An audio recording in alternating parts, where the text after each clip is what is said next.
This fire here is really lighting up the block. This is a 3-alarm structure fire you can see behind me. And as you mentioned, we were first on scene here. They got the call about 2:40 in the morning. At 3 o'clock we arrived. And this is some of the video that you can see right now when we arrived here earlier this morning. Flames just lighting up the sky here on 30th Avenue on the South Hill. And the crews right now are still trying to attack it from above.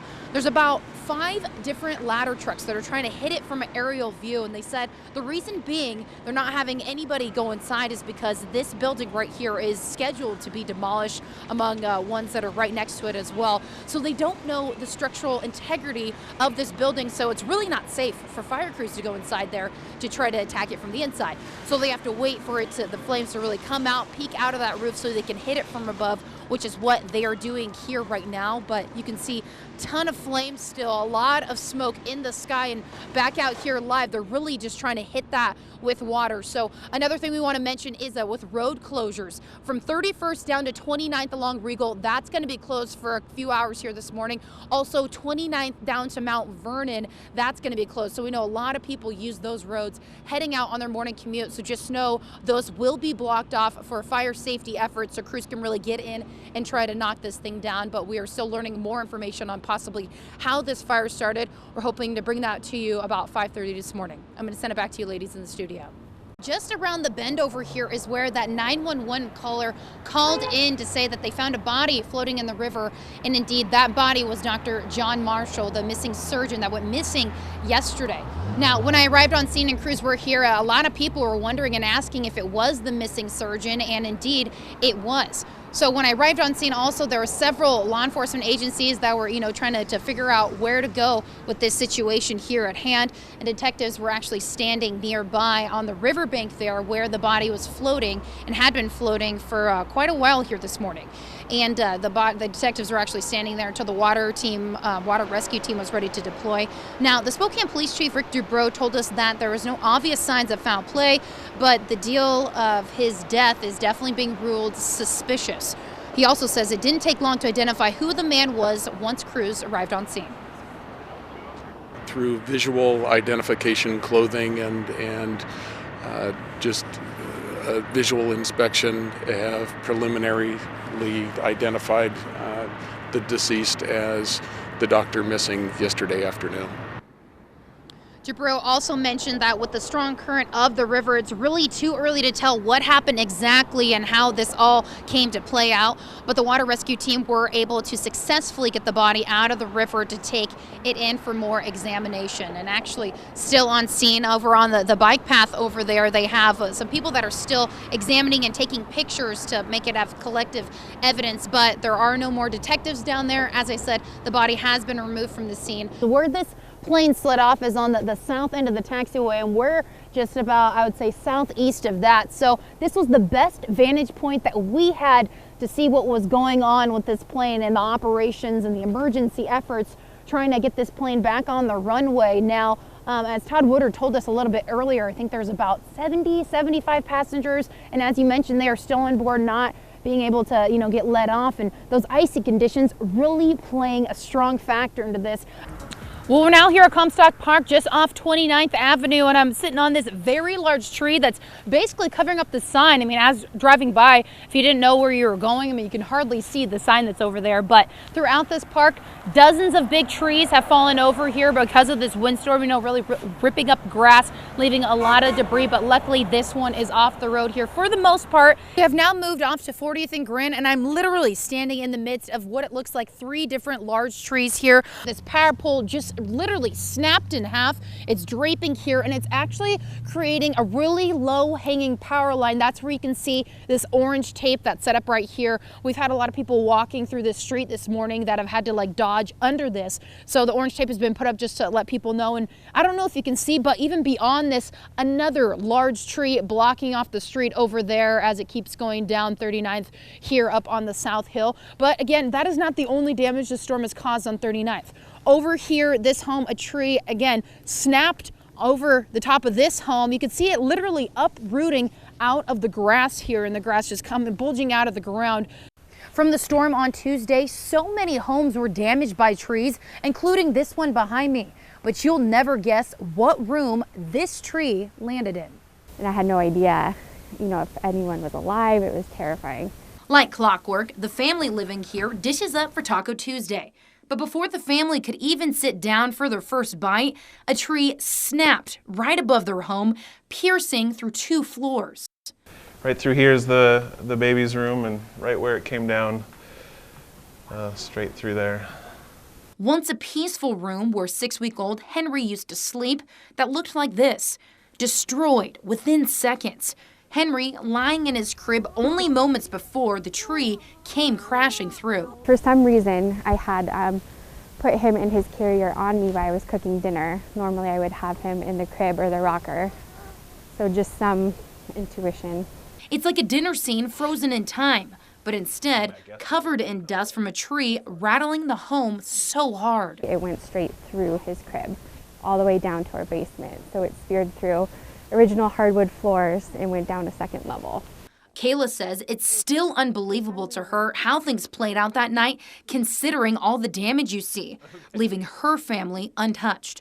She says the sounds she heard immediately following that crash gave her the biggest relief of all. The girls started crying, and my husband and dog came towards me, and that was the best thing ever, was hearing him and the dog and my 3 kids crying.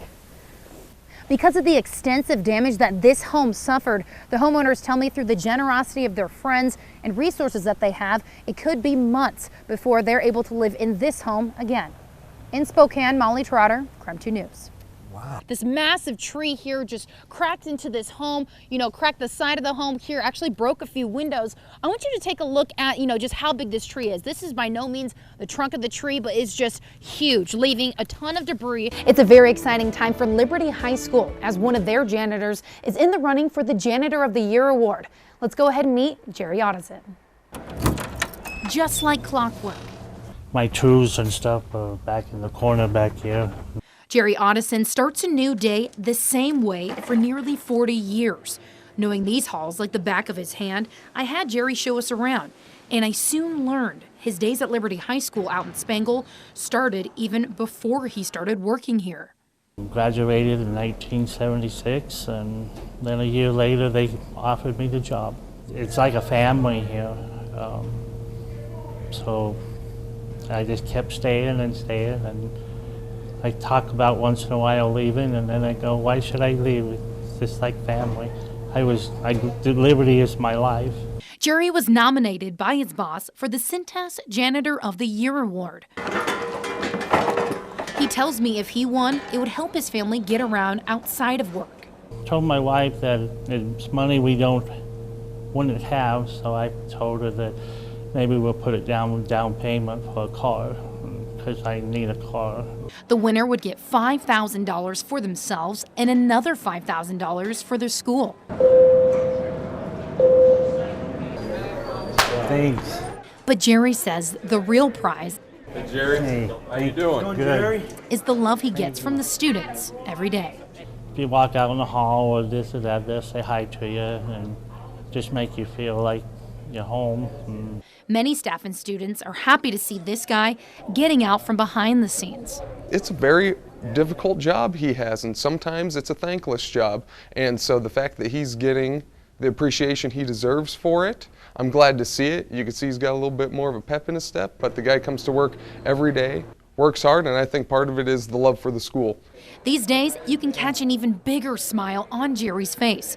He says he's thankful that these people he calls his family would even think to nominate him for a big national award.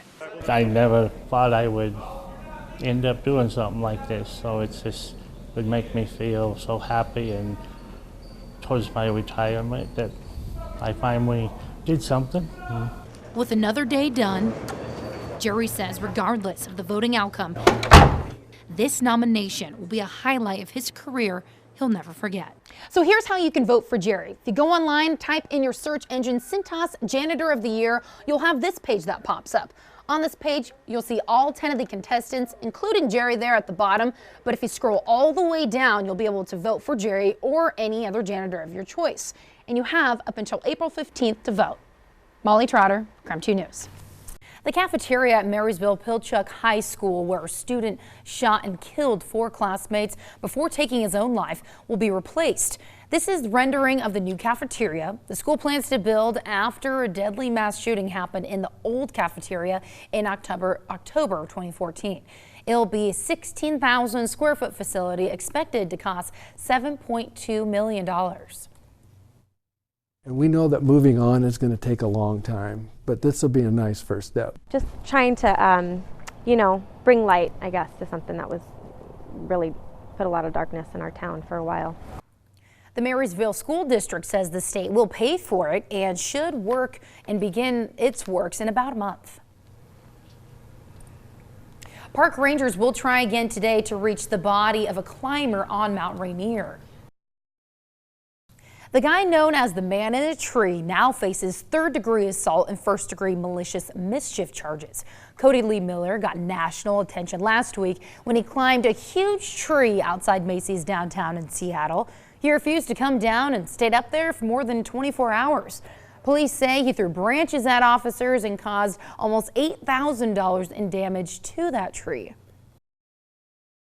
Legal experts say Washington State University violated open meeting laws when selecting the school's next president. On Friday, regents voted for candidates at an open meeting, but instead of using names, candidates were identified as A, B, or C. Legal experts say that could be seen as using code in public, which isn't allowed. But WSU says its attorney approved of the tactic because candidates were promised they could stay anonymous so their current employers wouldn't know they were applying for other jobs. The family of a North Idaho veteran is making another push to find his stolen ashes. Leonard Scott is an Air Force vet who served in Vietnam. He later moved to Sandpoint and became a well-known hospice volunteer before he passed away in 2013. We want to turn back here locally and get a check on your Tuesday morning forecast. As we saw, still foggy, but the sun is trying to push through there, right, Bree? The man who killed another man in his home in North Spokane will not face any criminal charges. Spokane County officials said Kevin Elliott was justified when he shot and killed an intruder at his home back in January. And parents at a Spokane school came together to bring to light the seriousness about bullying. Now it comes after a 13-year-old student reported a Western Washington girl's life changed forever when she was diagnosed with an enlarged heart and needed a transplant to survive. 14-year-old Allison Christensen got a new heart, and with a simple wish, she has now touched the hearts of an entire town in Haiti. While she was in the hospital waiting for that heart transplant, Allison passed the time by making custom-made Seahawks wallets. She even presented one to Russell Wilson. Since then, Make-A-Wish has offered to make one of her dreams come true. Her wish is to help the less fortunate. With help from the organization, she got in touch with Tom's Shoes. Together, they were able to provide shoes and running water to an entire school in Haiti. It's like I had all the power in my hands, then I didn't know how to use it. I came up with giving shoes to kids in another country, specifically Haiti.